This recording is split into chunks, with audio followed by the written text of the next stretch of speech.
some personal issues that a couple of speakers had some health issues, and so we decided to put together something that I know I've been a part of for many, many years, which is some interactive Q&A questions on a specific topic. And in this case, we decided between today and tomorrow to take a look at two things. In the U.S. and the military, we call it CND, Computer Network Defense. Private sector calls it different things, but effectively it's the same thing. And tomorrow we're going to talk about CNA, Computer Network Attacks, some of the things we saw earlier today on Stuxnet style, nation state, maybe even some vigilantism and retribution policies that are appearing more and more on the part of private sector organizations who are trying to defend themselves. So we're going to look at, the three of us are going to look at this from a slightly different angle. We're going to have a couple of opening comments, only very, very brief, and then I've got a question, and hopefully you've gotten a couple of questions up to see Han here, or we're going to embarrass you and pick on you and encourage you, especially you over there, Hans, to ask the tough questions, because none of the stuff we do is easy. It's very, very difficult, and we all like to have takeaways. So my two partners in crime up here, the first is, on my left, is Jayson Street. He's a penetration testing expert, author, and with NetRegard. And then you can call Chris on social engineering, Chris Hadnagy, and he's going to talk a little bit about defensive social engineering, and then I've got a couple of comments and hopefully some takeaways that will upset you enough and make you pissed off enough at me to have some comments and questions back. So first, let me hand it over to Jayson. A few remarks on the nature of computer network defense from your perspective. Hello? Who's here is blue team, defensive guys? Say it with pride. Come on, have some pride in it, dude. It's like, I'm a very proud member of a blue team. It's like, I do defense most of the day. It's like, I mean, my main job is doing defense. It's like, there's nothing more fun than trying to figure out how something's going to break and then put a defense in against it. One of the biggest problems, though, I think that we're facing in this industry and stuff, is we're still stuck in building bigger walls. We're still stuck with, if the wall's high enough, they're not going to scale it. We got to end that. It's like, it's now we got to start talking about how do we respond fast enough when they get in. They're getting in. They're going to breach. How do we respond to it? How quickly can we detect it and then respond to that kind of incident? I think that's where defense needs to start shifting to. Not just trying to prevent it, which we still need to do. It's like, but we need to understand that when that breach happens, how quickly and better, how equipped are we to actually approach it and stuff, detect it and defend against it and mitigate that. So that's one of the things I hope we can start thinking about and expounding more on. It is exactly not just, yes, I've got a really great wall, I've got some really whiz-bang things that got a lot of blinky lights on them and stuff, but I also have people and stuff that know that something's fishy and to report it to me and respond to it. My cookies. I'm Chris. You remember me from 5 minutes ago before lunch. I do SE stuff. I would rather hear questions from you as it be blabbing about myself. Who cares, right? About me. What do you guys think about social? I heard some really, really interesting comments after my last speech about social engineering in France. So, and the legalities of it. So I'm interested in hearing those of you who actually use SE as part of your security practices in your companies, how you do it, considering that maybe a lot of it is illegal when you're attacking from a personal level. Are there any people here who use social engineering as part of their pen testing practices? Philippe, I know. Gentleman over here. Only 2 of you? Really? The whole room? There's only 2 people who do SE? I might shed a tear. Oh, there's 3. There's 3. And one's a female, so we know that she gets in every time, because females are just naturally better at social engineering. We prove that on SE work.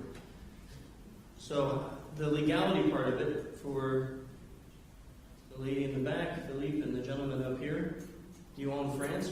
No, I know Philippe's in Luxembourg. Dutch? And you're from where? Central Africa. Ma'am, where do you do SE here in France? Yeah, and here in France? And so, Central Africa, legalities, how does it work?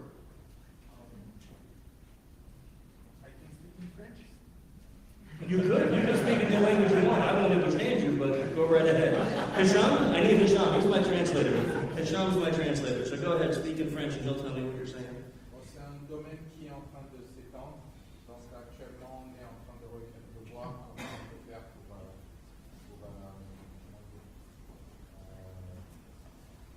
faire en sorte que toutes les entreprises au niveau du Gabon soient au fait des risques qui nous encourent à divulguer des informations comme ça sur un simple appel de quelqu'un pour savoir mon email a un problème, j'ai perdu mon mot de passe alors que c'est un hacker qui veut entrer dans le réseau. Translation. Actually, what he's saying is in Gabon, there's just like creating this kind of things in SE, and they are trying to be to like spread the word about SE and training, etc. So what I'm hearing is that they're working on security awareness and to make people aware of what is going on with social engineering. But you're in early stages now. And is social engineering a large threat in Central Africa? No. It's just a lot of the... I think a lot of people elsewhere might disagree. Yeah, well, maybe it's not in Central Africa. It's No, from Central Africa. From Central Africa. Yeah, yeah, that's interesting. And how about the sorry, Mademoiselle, how was legalities of SE in France? She has a translator too. Yes? Yes, About social engineering? yes. I use it in my job. I'm not an engineer, but I'm journalist. And I'm reading Mitnick. And I just see in his book, when I'm reading, I see, oh, but I'm doing that since years. Yes. Like the way to ask to people be an information, to have, in order to can ask an information to people A, because I need first information to can have a second information, and on this way. Excellent. Okay, yeah, well, that's a great example of something that we talked about just in the last speech, was that social engineering does not involve just security, right, in all different types of fields. She's a journalist. Yeah. I'm interested in more questions, but, you know, just go right ahead. I'm going to look at it from a slightly different perspective of what I see going wrong with very large, typically financial organizations that I deal with in both Europe, United States, and Canada. The point was made, Jayson said, they're going to get in. What do? Do you have a response mechanism? Fair enough. What I see is a couple of things. Number one, when they get in, suddenly nobody is in charge. Think about that. Who is suddenly in charge? Are you allowed to take down your data center without getting fired? How far can you go to protect your networks and the crown jewels, the special mission-critical sensitive data? How far can you go to what we call gracefully degrade your networks, disconnect enough of it, and then start a remediation, figure out what went wrong? So I see a lot of failure in that. The other area that I find failure in, and I'll be talking about this at Nuit de Haak, is that when you hire somebody, when somebody comes to work for an organization, they often, the HR, the human resources people, look for people who are successful. I successfully know how to make Cisco routers work. I can configure a checkpoint firewall. I can do this. I can do that. What we do not teach, nor do I believe that we look for enough in order to defend our networks, is those people who have been through very large failure. Where do we learn the most? Do we learn the most from success, or do we learn the most from failure? And I look forward to your comments on that. And then the third thing that gets involved in this whole area that we're in is I think we've gotten things entirely too complex. When we look at the computers that we give the worst people in the world, we give them to users. Do they need all of that power at their desktop? Do they need it to do the job? Or are there alternative technologies for the endpoint that will provide the same capabilities but reduce the amount of risk to the native infrastructure? And many of these are controversial ideas, I know, but we need to discuss some of these. So I invite your questions and comments on anything I've said, Jayson said, or Chris has said to make this interactive, because no one of us has all of the answers, but we all do have a lot of questions. So I'm going to throw this out to the audience. Comments, questions. Hans, I want you to start it off. Do I want to go back to mainframe? How much mainframe hacking was there, was the question. And the main way mainframe hacking occurred was through the remote maintenance ports that had 4-digit codes to them.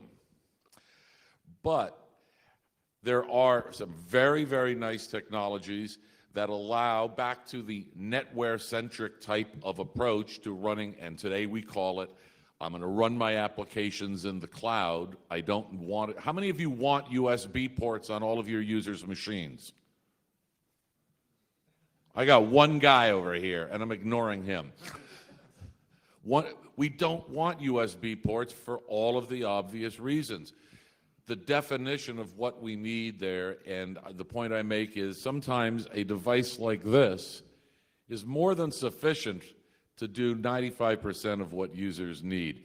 And Larry Ellison from Oracle Systems, he in 1996 said, the thin client, the network is the computer.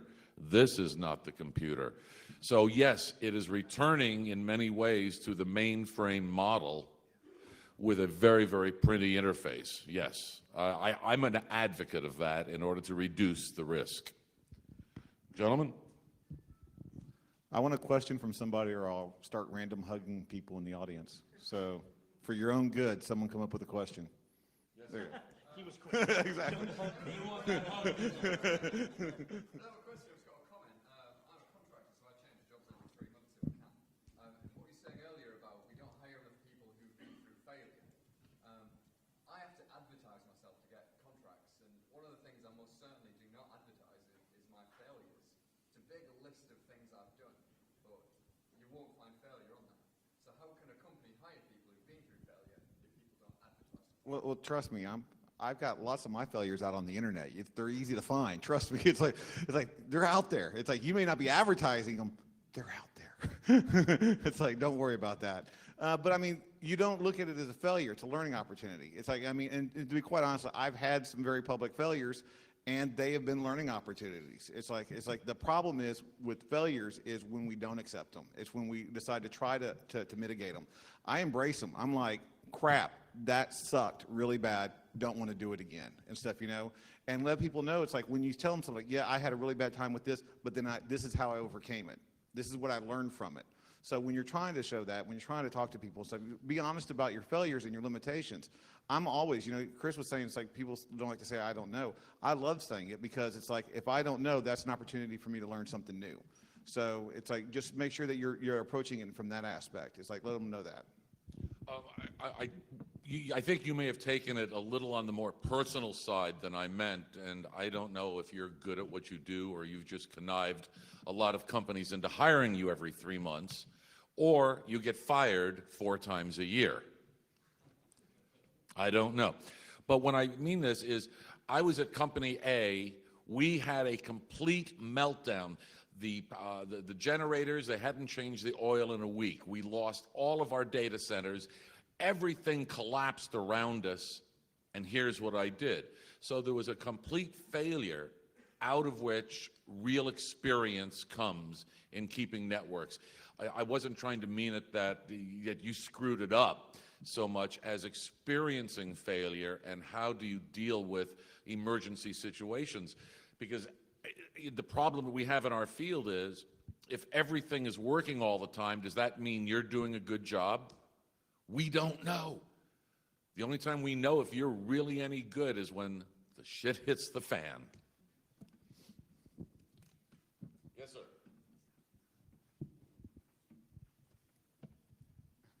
To pick up on the failure problem, I think we have to look at the bigger picture. In our education model, we teach us that making a mistake is wrong. It's a bad thing. We blame us for our mistakes. And I think in order to change the mindset of people regarding failure, we have to change it earlier in the education. And it's not only in our work area, but really in the globality of our system, of the educational system. Well, I think that ties into from the defensive infrastructure part. It's like, are you telling your users if they make a mistake that they will get in trouble for it? That means they are going to be less likely to report an incident because they don't want the negative connotations on themselves. If you explain to the users, it's like, okay, you may have made a mistake. As long as we're able to respond to it, that's helping us. It's like your users are your first line of defense. And if you're not utilizing them as such, you're at the loss. And so, and I'll talk more about that on, tomorrow, but it's like, that's what we have to start doing. We have to start using your whole user base as part of your information security team. Let them know that, yes, you can make mistakes, and depending on the mistake, it's like there might be repercussions. But acknowledging that you made a mistake or something's not working right, or you may have clicked on a link, and we've had employees tell on themselves and stuff, saying, hey, I clicked a link in this email, it went to a site, but it didn't go through, this might be bad. And we would go and say, you know, thanks for letting us know, we're reformatting your laptop, you'll get it back tomorrow, and thank you for that. But it's like, it lets them know that they did something bad, but they didn't lose their job, they didn't get written up, and there was repercussions and stuff, but it was helpful, and they got to thank you for being honest about it and letting us know. How many people have done something dumb? Let's embrace that as education, and you're absolutely right. And that's just today. Part of the school system. Hang on, there was like 10 people over here who never did anything dumb. I want you to take my card. I want to hire you afterwards, okay? If you guys never done anything dumb. I didn't tip on things this morning, so You have a comment on the dumbness? I think on the dumbness. I think Jayson kind of answered my thought. What the gentleman here said. I agree that the problem, I think, with saying we have to embrace our failures is psychologically it's not accepted in society, right? If I walk into your company and your company wants to hire me for an SE pen test, and they say, how have you done? Oh, well, I fail 50% of the time, but I learn a hell of a lot from it. I'm never going to get a call back, right? So, sure, is it in a perfect world, is it great? In a perfect world, I would love to walk into your company, train your employees, and say they're trained and they're never going to fall for SE again. But that's not the way it works. So I agree that the culture change is what has to occur. When I see companies that actually are successful, there's ones who have exactly what Jayson said. They have like an abuse department. So the whole department that handles complaints on spam, phishing, phone calls, and the employees don't fear they're getting fired for reporting those incidents. They feel that this is part of our security measures. I clicked a link, I need to report this because they can save the company. And those companies tend to fare better because they change the mindset. Yeah, sure, you failed, but now we have a way of fixing it. And it doesn't mean getting rid of you. So, just agreeing with Jayson and you there. But there was a hand back here with a question. I want In the rear. Yeah. I wanted to ask if with using cloud computing, are we going to see any failure in the future? Can you say that again, sir? I couldn't hear He you. asked if with cloud computing, are we going to see failure in the future? That's funny, or is like... I was just at a conference with the CISO of the FBI, and his opening remark was, every time somebody says cloud computing, God kills a child. Would you repeat the question? I hope you feel good about yourself. I look at it this way. It's like, I think it's a great opportunity because now with the cloud, it actually provides a way for a whole bunch of people to fail at one time instead of having to do it individually. So it's like that's helpful. It's like, and who wants to just, fail on your own when you can, take down all the other companies that have nothing to do with you and take them down as well. So that's my thoughts on the cloud, though. Well, all right, let's define cloud. Are we talking the cloud, or are we talking your company's cloud? The public cloud, I have a much bigger problem with, because, as Jayson was pointing out, I call it single point of failure. And I've never been a fan of that. And for example, I don't have this answer, but I'd be curious. When I was doing some testing for one of my clients in New York, this was 10, 12 years ago, they were not in the cloud, but they had redundancy and backup. And I said, let's look at it. And it was for all of their interconnections. So on this wall was AT&T. Over on this wall was, who was in business back then? Sprint or MCI, whoever was on this wall. And I said, and they had all of the wires, and and then they congregate down to some fiber. I said, let's trace these wires. What did I find 4 blocks away? What did I find? Somebody. They all went together. Did they have real redundancy? They were paying $50,000 a month for 4 blocks of redundant wire. Is that smart? My opinion, no. So when we look at cloud, we have to really re-examine what we call, what we consider as disaster recovery.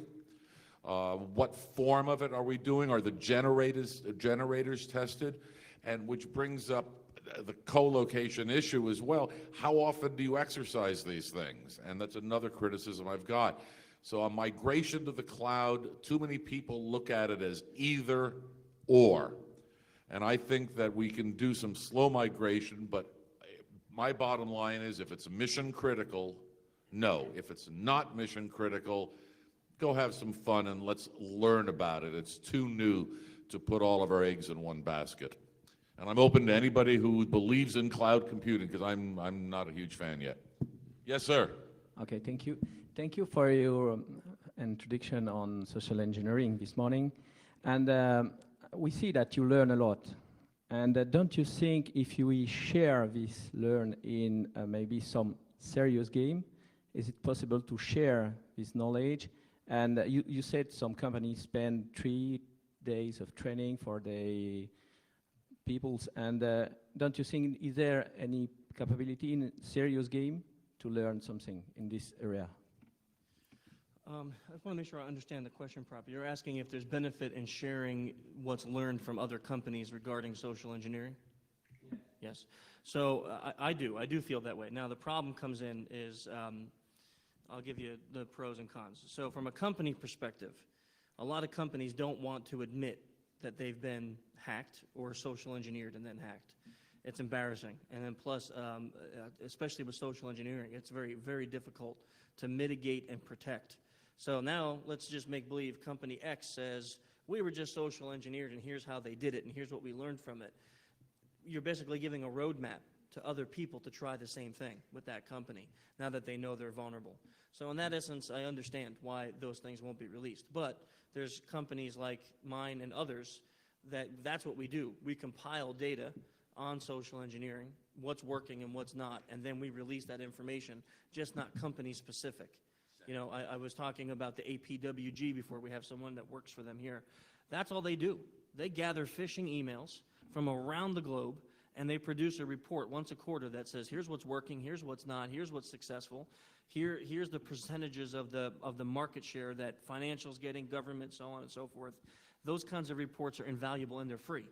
On my site, we do the newsletter once a month, and that's what we do. We take SE stories, we analyze them, we break them apart, and then we try to educate people on what's working and how they can mitigate against it. So it's just finding companies like that are willing to give this information out for nothing. Also at DEF CON, we run the social engineering Capture the Flag contest every year at DEF CON, and that report gets released for free. Well, this will be the 3rd year, so for the last 2 years. that has become, and which is kind of shocking to me because I didn't expect it to be so popular, but that has become an invaluable resource for the business community. Because here we're calling 14 to 20 of the largest companies in the world, and we're getting them to give us innocuous information from untrained and unskilled social engineers many of the times. And then we're saying how this is being done. So that information is becoming invaluable because the people are seeing how easy it is. So I agree that there should be more resources than just us that do that. But you know, in the meantime, you have at least PWG and ours, and I know there's other companies that release this information too. On the other hand, I agree with everything you said, with the exception of who are the worst offenders and victims of social engineers in large, successful companies. Does anybody know? The C-level. The C-levels, the presidents, because all rules apply to all of you, but not me, because it's my company. And when you look at the failures, the most significant ones are coming from the people who should be setting an example. So I agree, absolutely, but the effectiveness of it is broken down even at the CISO and CIO level. Again, to back that up, I agree. But what I see where successful companies are able to mitigate is when, at least the companies that I have worked with that were successful at it, were when we had open game even on the C-level. When we were allowed to spearfish the higher-ups, when we were allowed to follow them to their gym and gather information from their, them out of the work location. These types of things, when we were allowed to do that, then we saw a decrease in the percentage of successful SE attacks. We've also found it successful to educate the C-level on nonverbal communications and how to read nonverbal body language and things like that, which enhances their ability to detect and defend against social engineering attacks. It's all possible, but it takes time, and time is money, so a lot of businesses don't put the effort in, and that's the problem, because it's unlike network pen testing or network hacking, where, hey, if Jayson comes in and he finds a vulnerability in your network, he can recommend 30 products that might cost a hell of a lot of money, but they're going to help defend against that next attack, right? As long as you upgrade your software and you spend the money on that perimeter. But when it comes to social engineering attacks, there's no device that you can put in front of your people that says now you're protected. So it's just constant education, and that costs money. So that's very difficult for some companies to swallow that bullet.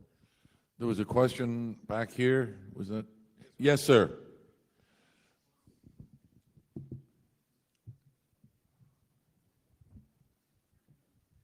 Okay, today we still use network protocols that are 30 to 40 years old, so there's no security built in. And all we do in the last 10, 20 years is build on top, on top, on top. But in fact, we try to improve and have a very hard job to make the internet better than it is. Today it's crap. So is it a good idea to find a new set of protocols? Would this be a way? I mean, I'm aware of what it means. Let me make sure we're asking the question properly. You're asking if you think it's a good idea to redo all of the internet-based protocols because what we have today is insecure. I know what it means, yes. Yes. But if the old place is crap and we do not have essential improvements over the last 20 years, would this be a way out? No, because it's like as soon as you build the next new protocol and stuff, there's going to be vulnerabilities in it. It's like, I mean, as soon as you get the new, we got IPv6, woohoo! It's like, every cell in my body can have an IP address. It's awesome. It's like, there's still going to be vulnerabilities in it and stuff, that's one of the problems. It's like, no matter what new protocol that comes out, it's like, you try to rewrite everything, RFC till it's dead, till you're dead. It's like, there's still going to be vulnerabilities in that. So why try to make something brand new when we've already shown with great, precision that we can't make the stuff that we've got good? So it's like, so it's going to be mitigation. It's going to be trying to just do the best with what we've got. There will be jump starts. There will be new protocols. There will be new things that come. I mean, if the mindset was just to make things better, we'd still be working with web. So it's like, there's been improvements. It's like people thought, maybe web isn't the greatest thing for Wi-Fi. And that was a good thing. So they came out with another one. That was hacked. Then there was another one. That was hacked. So there's going to keep going. It's like no matter what protocol you come out with, there's going to be vulnerabilities for it. There will be a way around it. So it's just best practices. Do what you can to protect yourself and understand when that threat's there. But the protocols and the design is not going to, I think, going to save you. Yeah, I completely disagree with that. That's awesome. I had this conversation with a number of people. I know you and I have had it, and a bunch have talked about it. And I've made the statement, which is not a very nice one, is we just need to start all over. Because we're still dealing with an experiment from 1969, and we're gluing crap onto it still in the hope that we're going to be able to fix it. And what I believe is needed is for a global initiative to build a communications infrastructure that is security from the very, very beginning. And that doesn't just mean putting a new protocol into an existing stack. We could maybe scratch the entire stack and begin with something entirely new.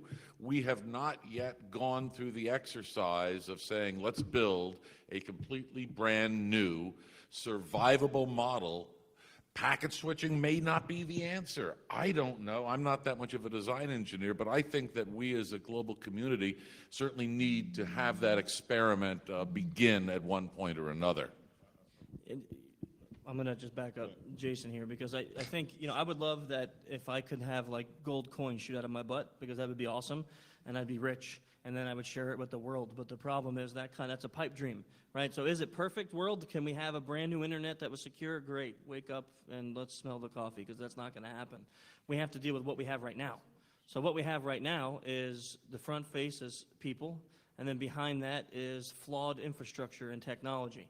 So would it be awesome if we can fix all of that? Sure, it would be great. But now we're talking about The Matrix, and that was also a movie that's not real. So we need something else that will fix those issues. And how do we do that? Education, mitigation, it's just a constant work in process. But I don't think we can, again, I love this statement. I think it would be great if we create a new internet, but it's just not going to happen. Well, I just want to, as soon as that occurs, as soon as we get that, all those countries to work together and all those vendors to say, yeah, we'll scrap all our profits and stuff, I think that'll be a great day, because my daughter has been waiting for a unicorn, and it's like, and I'd be great for be able to Mine give that too. to her. Mine Okay, too. so it's like I hope that day comes soon, Yeah. because it's like I am waiting for that unicorn to me pop too. up in my house. Yeah. It's like so. The unicorn and the new internet. Exactly, They're going to yeah. come at the same time. Well, I think he's going to be shooting the internet out of its horn or something. Yes, It's like yes. so. We'll it'll actually be plug great. one end the horn, one end in the butt of the unicorn, and that will be the new, Hey, the new internet. I don't want those kind of visuals. Yeah. I don't want those kind of visuals. That's the But like I said, it's like we're not going to be able to we can't get people to agree, on a one, beverage and stuff, that's the best in the world. Much less It's not Pepsi, though, I It can is. tell you that. It's definitely Pepsi. It's not But Pepsi. until we can get everybody else to agree to drink that one cola, it's like we're not going to get everybody to go to that one protocol, that one device, that one unifying thing that's going to save the world. It's Well, not we could going give the to internet happen. to the UN, and then they'll unify us. See, why are we going to get all political up in here? It's like, Yes, sir. Oh, no, hold on. We have a written question that's in from one of our viewers. We have viewers? We have viewers. I've got to see Ham has been giving me all these viewer questions. And this one is from Bob. Bob. It's from Bob. That's a real name. Do we have any countermeasures against BYOD? He's talking about the mobile world. BYOD, bring your own device to work, personal corporate data. What kind of controls are there? What kind of controls do we need? Hammer. Done. I second that. It's like I think there are some things that you can do to help control, BYOD devices and stuff, and contain it, but that's not your property. And if it's not your property, why is your data on it? Yeah. Period. It's like, if that's not your property, why is your data on it? It's like, so it's like, if it's important that you give them a piece of your property to put your data on it. Okay, so it's like, then you give your company iPads. When you start deciding that I got to give my company iPads and I got to start giving my company iPhones, then you start going to the fact, do they really need that? So it's like you start answering those kind of questions and you find that kind of, there are justifications in my day job where we have certain executives and certain people and stuff, you know, their functions, they have iPads. They have our iPads. It's like, and they also have the ability to remote wipe them. And the data and stuff, you know, is contained in a certain application and stuff, you know. So no matter what they have around, whatever else they're doing, we know there's a secure channel coming back to us. So they can't be compromised and stuff, you know. Their rest of their phone may be compromised.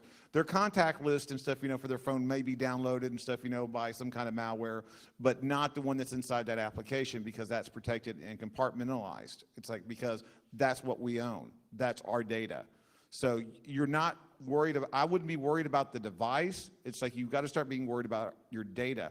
And I think it's one of the things that a lot of companies don't understand is what makes you profitable? What is important to your data? What kind of data do you actually have that you will, you know, be gone if it's gone? It's like, if you don't understand what to protect or what your family jewels are or your crown jewels are, if you don't know what those are, then you're wasting your time trying to defend against everything if you don't even know what you're defending against or defending for. So, I mean, BOI devices are just another way and stuff, you know, to get your data out. I love the iPad. I love the iPhone because I do bad things with them. It's like, you know, it's like I use them to record data and then I email them out before I even leave the door. It's like, I mean, why wouldn't your users do that on a regular basis, especially with the iPhone, the iPad with the phone? I don't fax anything. I don't send it out, you know, it's like, you know, and just take out the piece of paper. I just take a picture and email it. Done. Pretty simple. So it's like, don't bring, if the device has got a use and a function, then it's worth you putting the money to buy it yourself. It's like personal data, company data should not be on personal devices. Chris? I agree 100%. I think if I have customers ask me that, and I'll say it would be like letting Bob house the server for your company at his house because it's a little more convenient for you. It's just, it's ludicrous to think that it's safe to allow an employee to bring their device that they're at home, downloading every piece of malware and porn on it, and then they come to your company and open up that same device, and it's loaded with every type of bad, evil in the world on it. I think we're actually all in agreement. BYOD, No. BYOD is a failure. Period. I'm going to change my answer now. I disagree. BYOD is awesome. No. BYOD is a complete failure, and in fact, I wrote a thing called the spectrum of BYOD, which goes all the way from do nothing at all, which a lot of companies are doing, all the way over to what we're advocating, an air gap. We all know air gaps are the most effective security mechanism ever invented. 2 devices. Let the user do what the hell he wants to do on his own damn device. Keep your crap off of it. Now, it turns out that there's an argument. Oh, it's going to save us money. It's going to be cheaper. And the answer is bullshit. The studies have started to come out in the last 30 days. BYOD is costing an average of 34% more than supporting an individual mobile device. Last point on BYOD. I'm from the United States. Somebody's going to go get screwed up. Do you want to be the first company that's going to get sued when either personal data or corporate data is lost in a poor BYOD implementation? Somebody's going to do it. This guy right here had a question.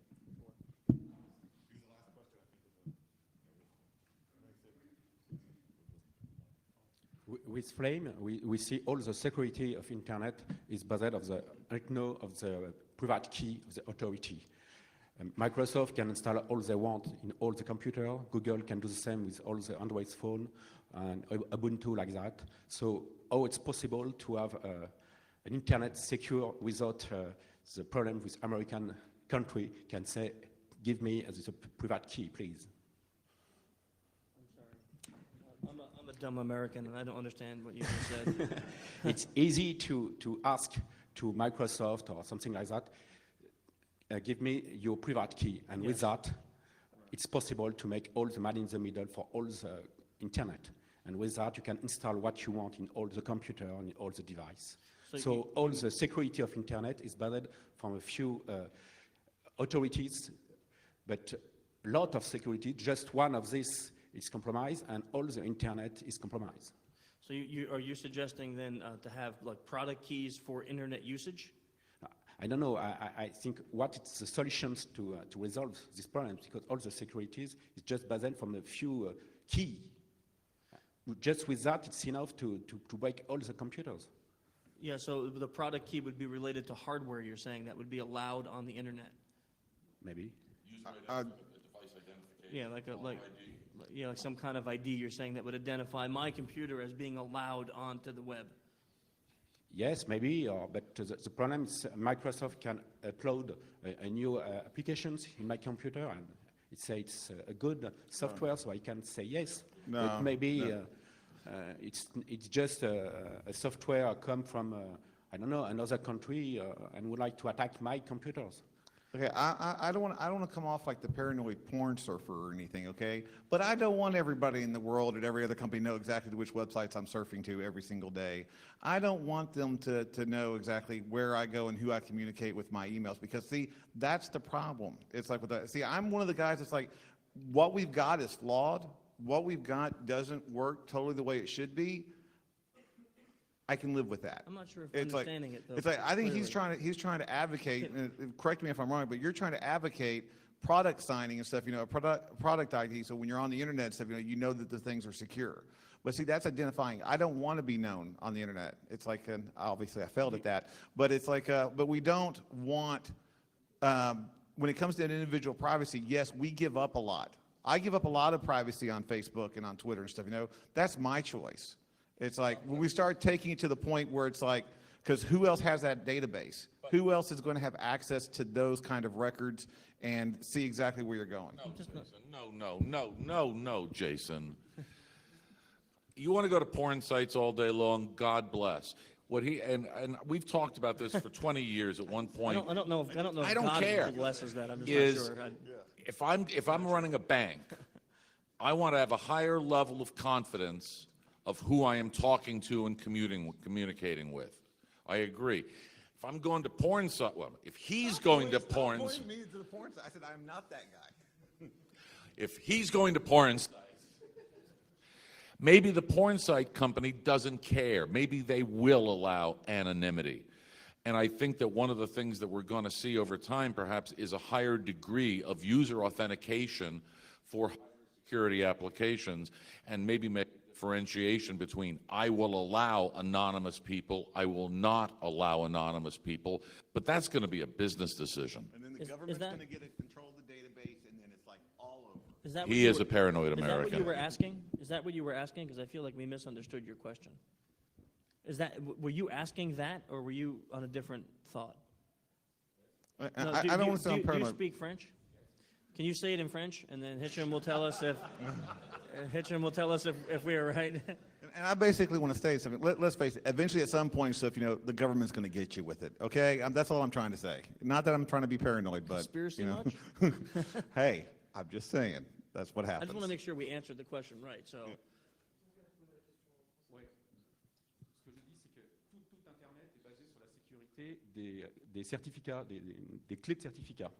Et que du coup, il suffit de demander à Microsoft, donnez-nous la clé privée, et hop, on peut installer ce que l'on veut. Pareil chez Google, pareil chez Ubuntu, pareil. Et donc toute la sécurité globale d'Internet est basée sur l'ignorance ou la présence de clés qui sont possédées par les entreprises privées. so we misunderstood, right? Zootala. I don't know what that means, by the way. I just think it means like. But we had a good rant, Yeah. so I mean. Actually, what it's meaning is more like the predominance of big companies like Google, like Microsoft, etc. And they have some backdoors like using private keys, Uh-huh. etc. Having this kind of security of the internet, if this kind of company is compromised, how can we protect ourselves from this kind of internet? You ever hear of Evil Grade? Evil Grade was an exploit that was released 2 years ago. It basically hijacked your DNS for a company. So if your company went to, Adobe to update it just rerouted you. It looked like an Adobe thing, but it downloaded the software that hacked your computer and allowed everyone access. Protection: don't use the internet. On that note, we're going to wind down. I'm going to ask for 1 minute. 1 minute. Don't use the internet. Keep 2 devices, don't use the internet for one of them. In 1 minute or less, give everybody here something that they can go back to their respective organizations with that will help them protect and defend their network. 1 minute. We need some Jeopardy music. Exactly. I think the best thing that you can do to help your company and stuff, you know, when you go back to them and stuff, you know, is ask C-level executives. It's like, what do we do to make money? What do we do to make money? How do we make money? What is our business model? And if what is our business model, what do we use to generate that product, that business? Figure out what that stuff is, then protect it. Figure out what you're doing to make the money and stuff, you know, and then protect it. It's like I tell people, I used to start off, when I started in security, I was totally wrong. It's like I would go off like, I didn't care if you're in a donut shop or, you know, a financial institution or the government. I'm just here to protect it. I was wrong. That was one of my failures when I first started out. It's like I had that perspective, and that's not going to help, because a donut shop is going to have different security needs than a financial institution or the government. So it's like, so you have to understand what you do for what your company does and protect them based on those needs and based on that product and based on what they find valuable. So I think that's the key thing. Chris? I'll make it shorter than a minute. I think it coincides with what Jayson was saying. What I found works with companies that I've worked with is changing your security awareness to being more personal. So the problem is these little DVDs that you buy that are 30, 45, or 60 minutes don't always work, but the security awareness should be personal for you, and it should be based on what your weaknesses are for your company, which you can't know unless you're having pen tests. Once you know those weaknesses, having good security awareness can drastically affect the way that your company handles and mitigates against social engineering attacks. Cool. All right, join me in thanking our contestants up here. And we'll all be available for talking later. Thank you, gentlemen.